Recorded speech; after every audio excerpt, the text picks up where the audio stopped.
What's going on, everyone? Welcome back to the channel. Today, I wanted to talk about something that every producer in the EDM culture kind of needs to understand, and that is a signature sound. And when I'm talking about a signature sound, I'm just talking about the signature sound as a style, as an artist. That when you hear a song, even if the basses are different, you still know it's an artist. Think about Virtual Riot. Think about Excision.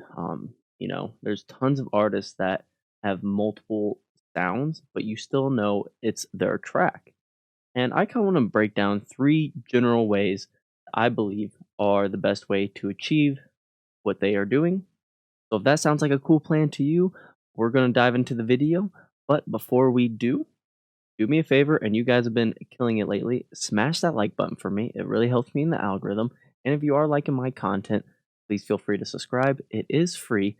And I think like 88% of you guys that watch my videos aren't subscribed. Like, help me grow, help me give back to you guys. I appreciate it a lot. But now that we got all the self promo stuff out of the way, let's actually get into the video.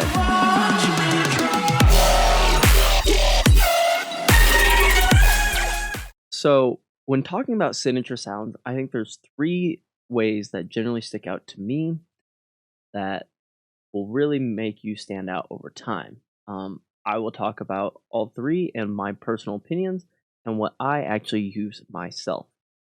So let's get into the first idea here. I'm just opened up my template. I threw in one of my patches. I will show you. It's literally just called a wow growl. It's one of mine right here. Cool. Now, why I pulled this up is because the first one that I want to talk about today is manipulating existing patches.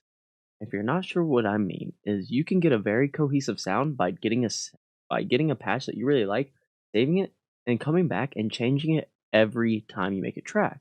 That way, you're having similar characteristics and behaviors, but the sound is changing. And people that are really good at doing this technique are going to be Ray Volpe and Wooly off the top of my head. So let's give a listen to what it sounds like. Slap these bad boys on. Yeah, turn down my monitors. There we go. And let's just give it a listen. I think this is kind of loud, so a little bit. And this is what the growl sounds like. That's it. Okay.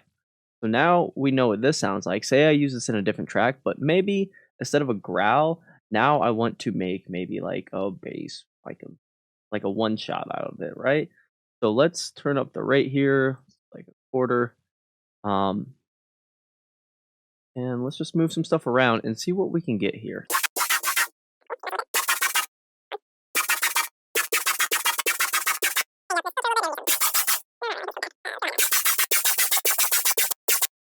Okay, so I probably sped that footage up in post processing. I think that took like a minute or two.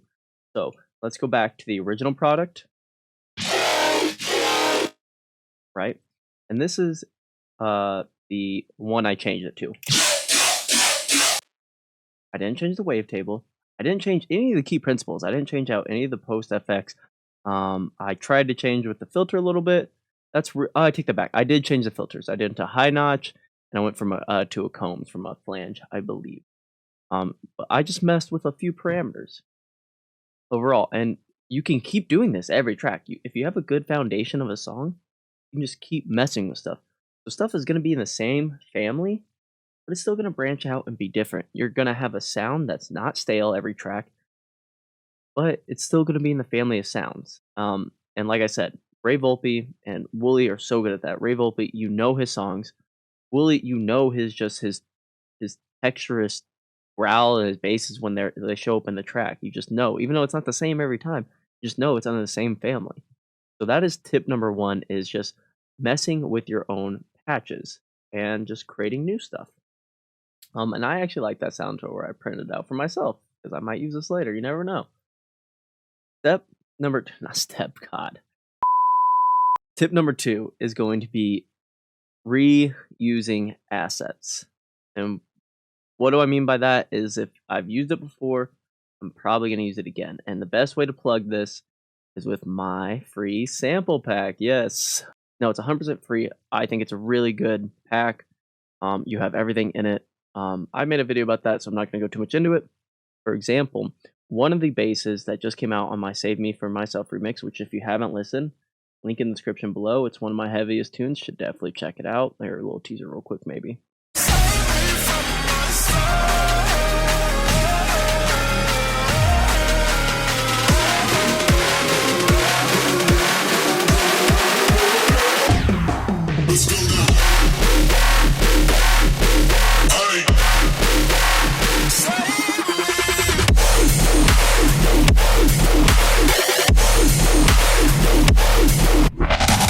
If you like that, go check it out. But one of the basses is Try Me. Or I call it Try Me, which sounds like this.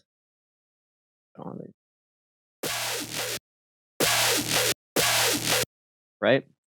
And now I could stretch this if I wanted to. Say if I wanted to put this behind this bass. I don't think it's going to work because they're both high texture. But for just example, we can warp this. We can stretch this how we want.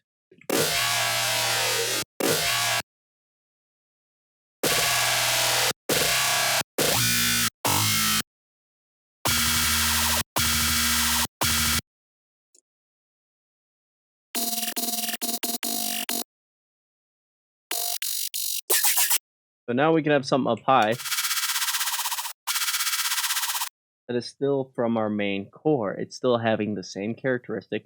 I'm not saying this sounds good in particular. I'm just giving you ideas. It's just going back in your basses, go back, manipulate them, change them up, and then put them as background at your can. It doesn't have to be all focused up front.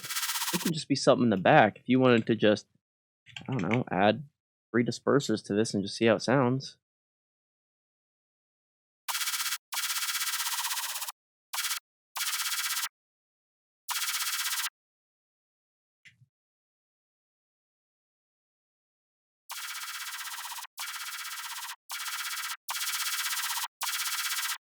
That sounds cool. I've taken literally like 20 seconds of just throwing something.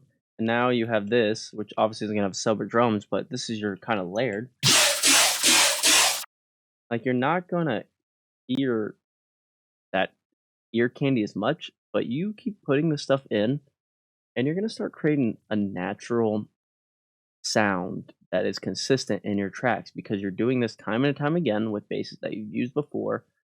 And even if they don't consciously know, you will you'll know you've heard a certain sound from somewhere unless you absolutely change it up, which is fine too, because do that. Don't put yourself in a creative box and just have fun with it. But tip number 2, reuse your assets as ear candy or even just changing them up slightly. If I hit my mic one more time. How many times do we have to teach you this lesson, old man? I love the young people. The last tip is going to be have a go-to sound selection. And this takes time. You can't just right off the rip understand this. And this isn't about your basses. This is just about your track arrangement in general. For example, I use a Crash. There it is. This one. I even have a highlighted favorite. I don't know why. It just sounds really nice to me. I think this is warped.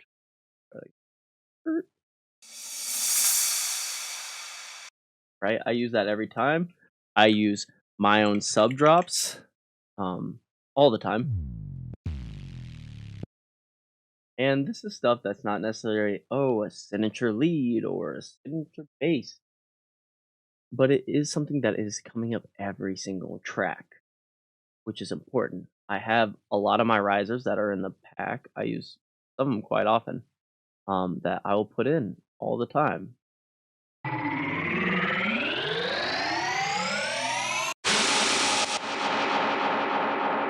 Like, I have all these sounds that I'm consistently using that even though it's not at the front of the mix, it sets the groundwork to build on, right?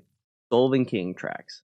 You have stuff that is the guitar, the ambience, the rocker drums, all that stuff. Even before his voice comes on, you probably know it's Sullivan King's track or something with him in it. And then obviously when he screams or he starts singing, you're going to know as well. And this is something a lot of producers do that are up there. They have a set core of stuff that they always are going to put in the track some way or some form. And then other stuff is all the new stuff and all the fun stuff and even the basses. I know that this is not the most direct answer, but finding your sound is not the most direct path. And there's no one way to do it. Another way I will bring up in a bonus fourth one that I feel is a lot harder nowadays to do what something's never done before in a synthesizer or post processing. Make the craziest post processing chain. Do the craziest stuff in Serum that wouldn't make sense, and see if you can get a sound that works. If you have a really weird way of making a sound that works, there's a likelihood that no one else is really doing that, right? So I hope you guys enjoyed this video today. I know it's not going to give you all the info you need to go make a track, but I hope it sets the groundwork for you to understand that these different techniques can really help you as you are growing your band brand and overall can help you find a signature and a groove that you get into that's really going to make the most out of your music production. As always, if you have suggestions for videos in the future, please let me know.